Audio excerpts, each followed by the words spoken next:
Bienvenue sur Top TV, Majid Lebar, Alibi Montana, bienvenue dans l'émission Parcours. Aujourd'hui nous recevons un photographe et un graffeur rappeur, si je ne me trompe pas. On va commencer par toi Gaël. Bonjour. Bonjour. Tu as été finaliste de 2 concours. Exactement. Je vais te laisser en parler un peu et te présenter aussi. D'accord.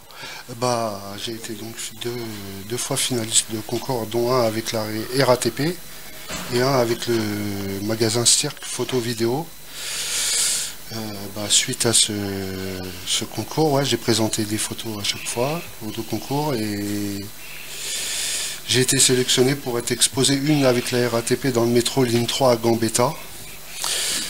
Et voilà, pendant un mois. Après l'autre concours aussi où j'ai été finaliste, j'ai présenté ma photo et elle a été félicitée et acceptée par la patronne du magasin Cirque Photo Vidéo pour être exposée au salon de la photo à la Grande Halle de la Villette. Ça remonte à 3 ans à peu près, ouais. Après je suis photographe depuis à peu près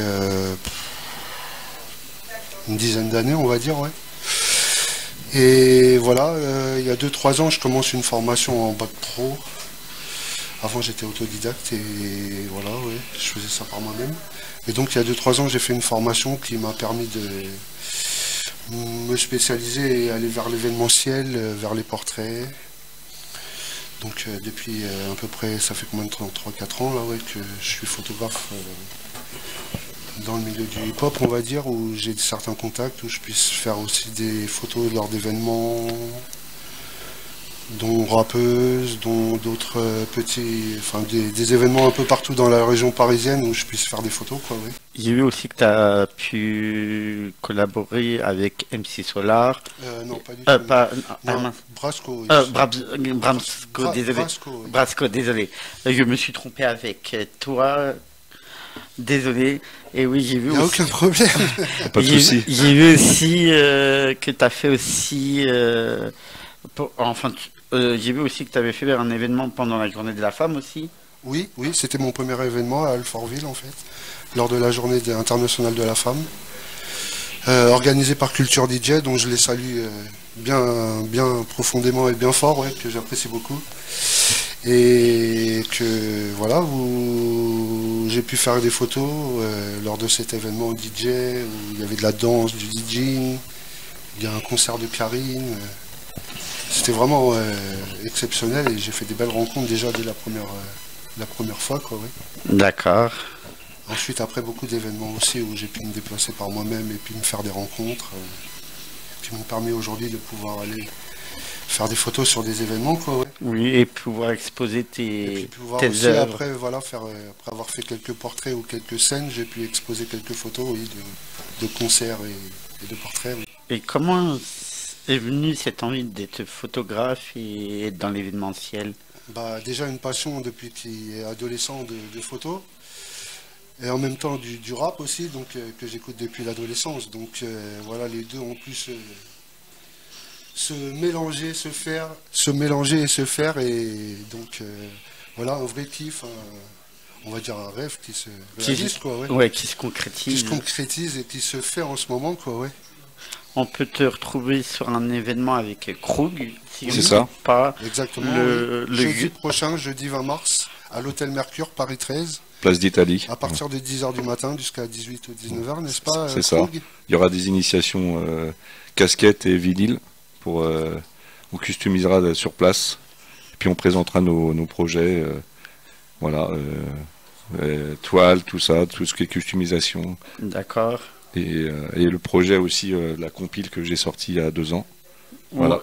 D'accord. Je crois que tu as une nouvelle compile qui va pas tarder à sortir. Oui, on est en projet de faire une deuxième compile de Psychoculture 2. Voilà, où je serai sur tous les morceaux pratiquement. Puisque ça fait que 2 ans que j'écris, 2 ans que je rappe, quoi. Il y a un clip qui est sur YouTube, la Psychoculture, Oui. avec mon pote Kusma. On a fait le projet à 2.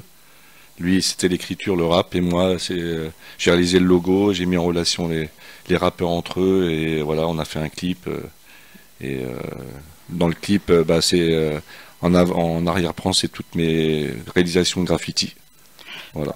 avant d'être rappeur, tu as commencé par le Smurf. Oui, en Après, fait, j'ai commencé déjà à dessiner, déjà. oui, le graffiti déjà. Voilà, j'aimais aussi la danse, la musique. Après, il y a eu l'émission HIP à choper avec Sydney. Oui, ouais. Moi, ça a été une révélation pour moi. Du coup, je me suis mis au Smurf et à la danse et tout ça. Après, j'étais aussi dans toutes les soirées, enfin, qui étaient organisées. Quand il fallait voir des danseurs, il fallait aller sur Châtelet ou sur Trocadéro. Oui, au centre Pompidou. C'est ça. Pompidou. Ouais. Après, il y a eu l'émission avec Dynasty et Lionel D sur Radio Nova. Donc j'étais à l'affût d'enregistrer tout ce qui se passait. Et puis j'ai toujours continué à écouter les sons et acheter les vinyles des rappeurs et tout. Influencé par Assassin, NTM, IAM, les Little MC. Après, du coup, toujours aussi influencé par le graffiti. En 90 par Mode2 quand il a réalisé une fresque sur la fac de Saint-Denis. Pour moi, ça a été la révélation. J'ai commencé un peu à faire du graffiti. Je me baladais aussi dans les puces de Clignancourt. Je voyais Banga aussi faire de la customisation. Donc là, je me suis mis rapidement à la customisation. Je customisais mes tennis, ma casquette, mes vêtements. Puis j'en faisais aussi pour les autres. Pour mon frère aussi qui était skater, je faisais aussi des t-shirts. Je me suis mis au pochoir. J'ai donné un peu de cours de graffiti pour des skateurs. Après, du coup, toujours à me balader dans les boutiques de vinyle, chez Ticaret, Urban Music, LTD, tout ça, Sound Record. Je me suis mis finalement à acheter du son vraiment dans le vinyle en 95. J'avais un voisin qui a vendu son matériel d'occasion. Du coup, je me suis mis un peu à mixer. Après, je faisais un peu de petite soirée. Je me suis mis au scratch. Et du coup, ça m'a permis, en faisant des soirées, de me racheter le matériel qu'il fallait. Voilà, les platines techniques, tout ça. Donc là, j'ai laissé un peu le graffiti de côté, la customisation. J'ai voulu aussi... du coup, j'ai déménagé. Je suis allé sur Malakoff, voilà, sur le 9-2. Du coup, j'avais un appartement, j'ai monopolisé une pièce pour faire un studio d'enregistrement. Je voulais monter une association qui s'appelle la psychoculture. Ça n'a pas trop marché parce que les gens avec qui j'étais, ils sont pris un autre chemin. Donc j'ai continué un petit peu à mixer pour moi, à faire quelques mistakes pour les copains, à scratcher dans ma pièce, à faire des événements fêtes de la musique. J'ai mixé aussi dans un bus RATP, voilà, un jour de fête de la musique. Je faisais des fêtes de la musique, tout ça, des petites anniversaires, petites soirées organisées. Du coup, après j'ai eu ma fille, du coup, j'avais monopolisé une chambre, donc du coup, j'étais obligé c'était la chambre de ma fille. De tout arrêter. Voilà. Mais j'ai toujours été dans le mouvement et dans le culture hip-hop. Et puis j'avais laissé un peu le côté de graffiti. Et puis je me rebalade dans une brocante et en 2006, je vois des bombes et ça me redonne l'envie. Et puis je refais la discipline que je maîtrise le mieux. Et là, avec ma femme qui m'encourage, je me dis, tiens, je commence à me vendre et à réaliser pour les gens. Donc je fais des chambres, voilà, des décors, tout ça. Et puis 2010, je descends dans les catacombes. Je rencontre des potes et puis du coup, je fais partie d'un crew qui s'appelle Catadonf. C'était un groupe de cataphilte. Et là, je me mets à taguer aussi dans les catacombes pendant 4-5 ans. Toujours dans la musique et dans le graffiti, dans le mouvement hip-hop. J'avais aussi pendant 2 ans, j'avais un bar à Malakoff où de temps en temps, je faisais aussi fête de la musique, jour de l'an. J'avais organisé 1 ou 2 showcases. Ouais. Et puis là, je rencontre à ce moment-là mon pote Kusma, qui faisait aussi de la customisation et qui écrit depuis longtemps, mais qui n'avait jamais sorti d'album. Et à nous deux, je dis, tiens, on peut essayer de sortir une compile. À force d'avoir écouté les autres rappeurs, d'avoir acheté les vinyles, je me suis dit, tiens, on pourrait sortir nos propres projets. Et à nous deux, on a sorti la psychoculture. Et comment t'es venue l'idée de customiser des vinyles? Du coup, Quand tu es dans le monde du graffiti et tout ça, tu prends ce que tu as sur place, en fait. Ah, Bah, en fait, tu prends ce qu'il y a, voilà. sous la main et Ouais, c'est ça. Voilà. Parce que c'est un art que j'ai découvert il n'y a pas longtemps, au mois de décembre, Ah, ok. au marché de Noël en bas des Champs-Élysées. Et c'est vrai que c'est un bel art. Ouais. Et c'est vrai que c'est en décoration, c'est pas mal. Puis souvent, les gens, ils les jettent maintenant. Oui, ouais, maintenant, Voilà. oui, comme on n'a plus de... Voilà. Donc moi, comme j'ai toujours été dans le vinyle, bah, je garde les albums qui me plaisent. Et Ouais. les autres, bah, je les customise. Ah, je trouve que c'est une bonne idée. Bah, j'ai toujours customisé tout ce que j'avais à la main.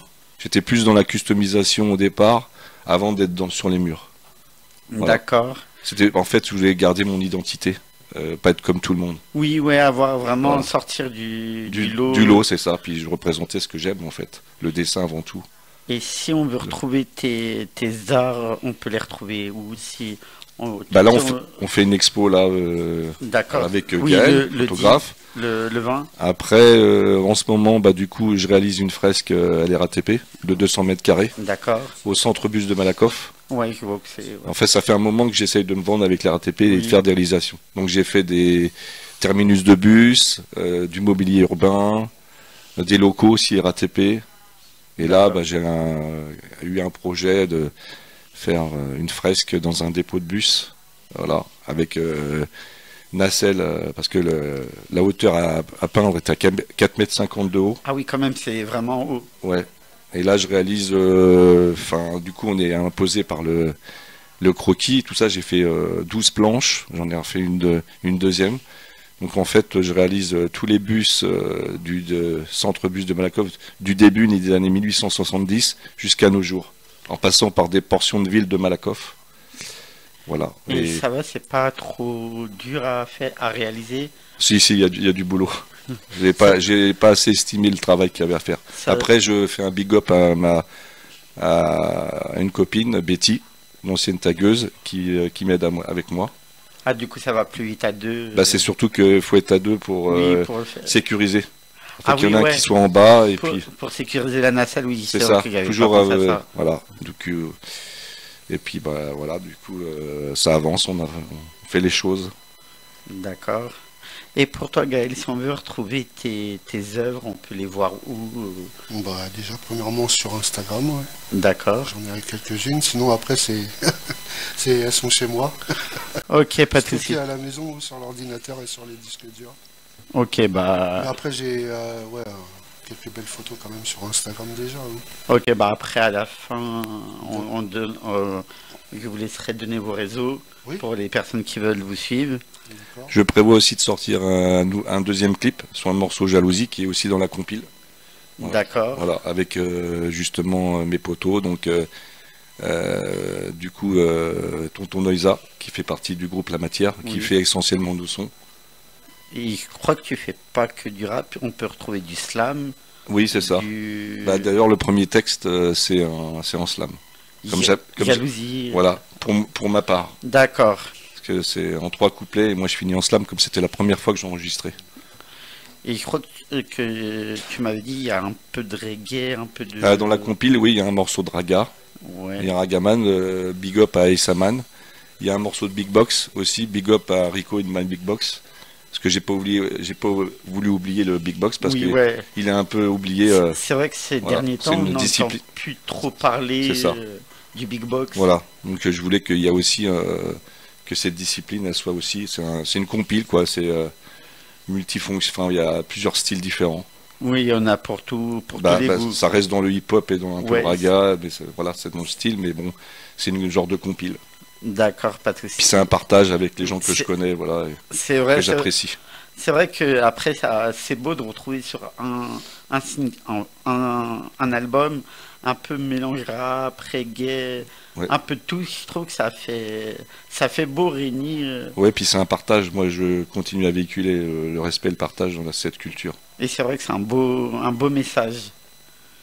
Et est-ce que tu voudrais nous faire un petit a cappella? Ok, bah, je vais vous faire un capella sur le morceau Jalousie. Yo représente la psychoculture sous toutes ses formes et ses disciplines. Je m'en bats les steaks s'il y a pas de rime. C'est mon ressenti, c'est mon vécu, tombé dans la culture hip-hop depuis un moment. J'avance tout doucement en faisant bonhomme, je rentre tranquillement. Je me prends pas pour ce que je suis pas, je me prends pas pour un artiste. J'ai juste la fibre artistique. J'ai pas d'ego surdimensionné, j'ai pas le melon, je reste humble. J'ai le bicester, je reste simple. T'es connu ou reconnu, tu connais des têtes d'affiche ou t'en es une, t'as fait partie d'un crew, d'un groupe, tu me prends de haut, tu me respectes pas, tu m'as pris pour qui? C'est toi qui me donne à manger, qui remplit mon assiette. Alors comme ça j'ai changé, j'ai ce melon maniaque. L'envie d'exister, je la kiffe, ces cultures. Je véhicule le respect, le partage. Souvent tu critiques les autres, mais qu'est-ce que tu fais? Moi je fais les choses et ça dérange. T'es dégoûté parce qu'on parle pas de toi, t'as pas le niveau. Mets-toi au travail, ça tombe pas du ciel. Arrête ta fierté à la con, tu finiras dans le trou comme tout le monde. Faut savoir reconnaître les choses, recule-toi dans une classe. Sans prétention, si je faisais vraiment de la merde, ça serait. Je suis pas de la merde, mais maintenant je sais. Voilà. J'ai un peu. Big up Trouli. Merci. Franchement, c'est un beau texte, c'est touchant. Bah c'est du vécu en fait. C'est Il touchant. n'y a pas de, c'est pas inventé. C'est vraiment ce que je ressens. C'est les. D'ailleurs, justement, je le dis, c'est que j'arrive pas à comprendre. Moi, je ne pratique pas la jalousie. Et je comprends pas que c'est dans chacun de cette personne. Oui, c'est vrai que c'est. Moi, je le véhicule pas, je pratique pas. Donc, Mais c'est vrai je que c'est fais un beau toujours les choses. message. Il y a après, on peut tous s'entraider. On est là pour C'est ça. s'entraider aussi. ouais. Il y a pas à avoir de la jalousie. D'ailleurs, je prévois de faire un deuxième morceau sur jalousie. Une partie 2. Non, un deuxième morceau entier sur la deuxième compile. Ok, d'accord. Parce qu'il y a des gens qui ont été trop loin. Ah ok. Voilà. Du coup, ouais, c'est vrai que c'est magnifique. Bah, en fait, moi, ce c'est. son et ouais, c'est touchant. Je voulais vous dire aussi, ce qui m'a aussi envie d'écrire, c'est il y a le Covid aussi. Voilà. Et ma femme qui est aide à domicile, auxiliaire de vie, elle voulait que je fasse un titre sur le vaccin. Donc dans la deuxième compile, il y a un titre qui s'appelle Le Malsain. Voilà. D'accord. C'est ça. Et pour 2025, est-ce qu'on peut vous retrouver sur d'autres événements? Déjà, on a aussi avec Gaël initiation graffiti avec la ville de Crémin-Bicêtre avec les jeunes le 21 juin. On a 40 casquettes et 40 vinyles à customiser avec les jeunes. On fait des événements comme ça.